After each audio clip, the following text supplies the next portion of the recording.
Hello, I'm Scott Stephenson. I'm the president and CEO of the Museum of the American Revolution, right here at 3rd and Chestnut Streets in historic Old Philadelphia, just down the street from Independence Hall.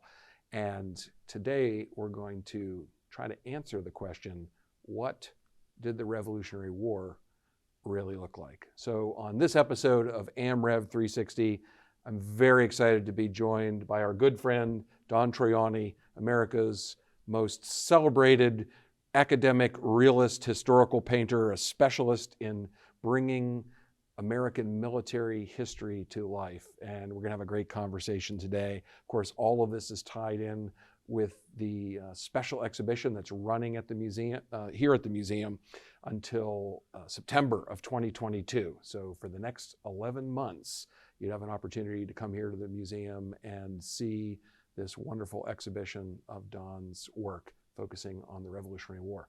Don, welcome to the Museum of the American Revolution. Well, thank you very much. I'm delighted to be here and delighted that you've put on this wonderful exhibition for me. Fantastic, yeah. So, of course, I've been to your studio before. I know you paint in the lovely hill country of Connecticut, but you are no stranger to Philadelphia.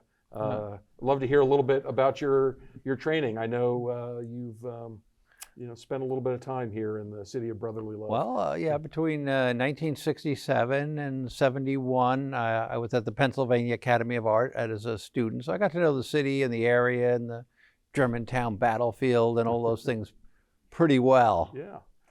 Well, I guess we should back up to start with, because that's kind of the middle of the story rather than the beginning of the story. Where were you born? Where'd you grow up? And most importantly, did your love of history come first, or art, or how did those sort of intertwine and put you on a path to becoming the artist that you are today? Well, I was born in New York City, and when I was about 2 years old, my parents moved to Pound Ridge, New York, in Upper Westchester County, New York.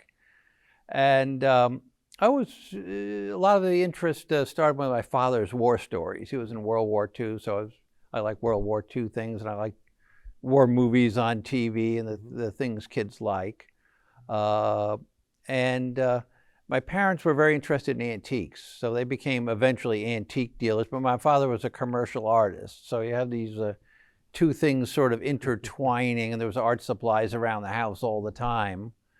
And occasionally they would run across military items and they would buy them for me, or I'd save my lunch money and buy them. And it was a good way to shut me up when they went on antiquing trips. And gradually I met other collectors, and so I got involved with the collecting. And then for drawing, the only thing I would draw was soldiers. I mean, all the way through high school, my notebooks were filled with soldier literally pictures. Took the words out of my mouth. I was going to ask if like my biology and chemistry notebooks from high school would have had, or middle school or earlier, would have had tanks and rockets and soldiers. In art school, I was the only one drawing soldiers during the late 60s. Yeah. And that's all I ever did was just soldiers. And but I began to notice, I started looking at all these older paintings, and they're carrying the wrong kind of muskets, or the uniforms aren't right. And I can do better than that. And so, I sort of headed in that direction. Fantastic. Yeah. Can you talk a little bit about your method? Because I think that's one of the things that your existing fans already appreciate so much, is the kind of veracity as well as the verisimilitude of the paintings. But I know this is not something that you just go to the encyclopedia of the American Revolution, Stony Point, and there's all the answers to what something looked like. Well, you have to gather all the research first, and that can be, period accounts, pension accounts are good, diaries, letters. It takes a while to accumulate it all, and so once that's done, you have to decide, is there a picture here? Is there something interesting enough, or is it just lines of guys shooting? And once that's done, then you have to check out the site. And you see what the weather is for a few days before, so you know if the ground's going to be muddy or dusty. And then you sort of try and put all that together into a scene. Then you have to do the uniforms. And once in a while, a painting gets knocked out because there's nothing on the uniforms, or there's just not enough accounts, or counts conflict too much with each other. We stormed the hill. No, we did it. That kind of thing. And nobody's really sure. So occasionally but it's not unusual to start the research 3 or 4 years ahead and just keep collecting it, and when the file's full. So where did the collecting with you? Obviously, you have a good family genealogy of collecting and dealing with the antiques business, but was there a point at which you began sort of very purposefully trying to collect around the subjects that you were painting? Well, I've been through several collections. When I was young, I had a Napoleonic collection, and then I would get interested. And I had a Revolutionary War collection up until about 1980 when I had to buy a condo, and then I had to sell it all to get the condo, and I started again, about 1990. So I've been collecting it for about 30 years since then. But I also managed to go back and buy some of my old things, and then there was the digging combined with that.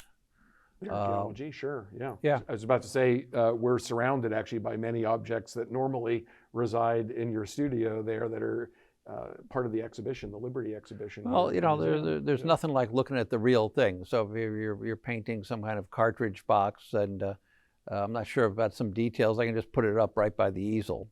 And the same thing with the guns. And a lot of times the models are actually posed with real guns or swords. I use some reproduction ones if they're good enough, but you can't beat the original. Can you think of, as you think about all the work that you've done in the era of the Revolution, is there a painting that stands out to you as maybe one of the most challenging to sort of get the details that you felt like you needed, or that's most memorable? Actually, the most difficult ones are the ones with architecture involved. So like the Customs House and the Boston Massacre painting. I mean, I had to go back and look at every painting that's ever been done of it, because it kept changing. Every 10 years there'd be a new window or something else on it. And to get it back to the 1770 appearance and the gutters on the sides and everything. So architecture is the worst. Also backgrounds, because like in the painting with Chief Nimham, I had to paint this whole background. So we had to use maps to see where the fence lines were in the houses, and then period descriptions to try and reconstruct. I probably spent as much time on the background as I did on all the figures. Oh, wow. Oh, that makes sense. Is there a particular material that you just can't stand painting? Bricks. So Independence Hall in the back of when As Brave Men As Ever Thought. Ruling the bricks, if one row is even a teeny bit off, it throws them all off. Also, the doors on the building took a long time, because you had to paint a little bit, let it dry, to paint all those different areas of molding. So architecture is the worst. So you're working, it sounds like you get your research, you do your site survey, you sort of figure out the setting for the painting. You're then gathering models who you're costuming and equipping and photographing them. What happens after you've kind of put all those materials together and you have the visuals and everything? How do you go from a canvas to a finished work? I usually sketch it onto the canvas, the whole paint. It's all designed beforehand. And then I put the drawing onto the canvas. Then I put a layer of clear gesso on, and it seals the drawing into the primer. So that way, let's say I'm painting a face and it's just not coming out well, I can wipe the whole thing off and the drawing is still perfect. And then, start it again. Otherwise, if you just drew it on with pencil or charcoal, when you wiped it off, the whole thing would come off. That's one of my tricks. And how many erased faces typically happen in a work? Sometimes you just get on one, on a face or anything, and it just isn't coming out right. And the more you work on it, the worse it looks. You can't repair it.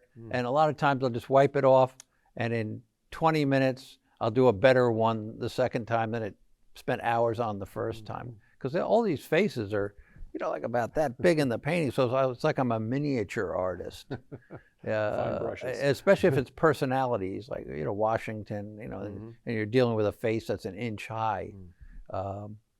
you know, it can be, and the canvas surface is not quite flat either, so That can probably throw adds things to the off excitement a little, Sure. yeah. Yeah. No, I think one of the great things walking through the exhibit here, and this is really the first time this body of work has ever been together and on public display. Am I correct? It'll probably be the last time And- too, Sure. because you know it all had to be Yeah. borrowed back from the people and institutions that owned it. Yeah. So this is the first time you're going to see this many together. Yeah. And, At least of the Revolutionary So many War. of them are familiar from all the wonderful books you've done with Yeah. your collaborators, but it's extraordinary seeing them in person. I mean, that the level of details you say, you know, you're like a miniature painter, and when it's reproduced on a, you know, even if it's done in beautiful color, it really rewards you to stand here in the presence of the real paintings. Well, the smaller it is, the more you lose. Mhm. And you know, sometimes in the books and magazines, the color is off.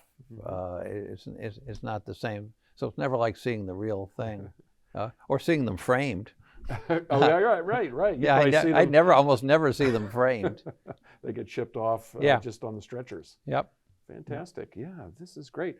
Are there, what are you mentioned you have decided to paint what you want to paint now, Yeah. right? And Yeah. focusing on the Revolution, although I know you have a real interest in the French and Indian War, which is a real core interest Yeah. of mine as well.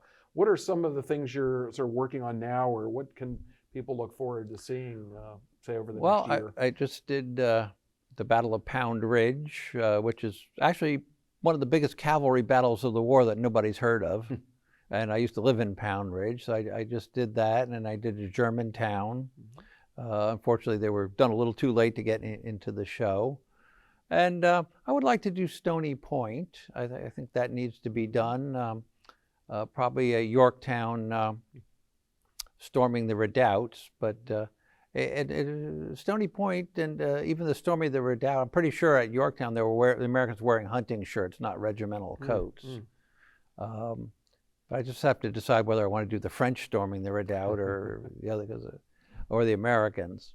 There's probably folks who would vote for one or the other, and you'd probably end up having to do both of them, right? Well, I don't know. It's who has the best uniforms is probably going to win. Very good. And the Excellent. French were throwing grenades, so. That's dramatic. Absolutely.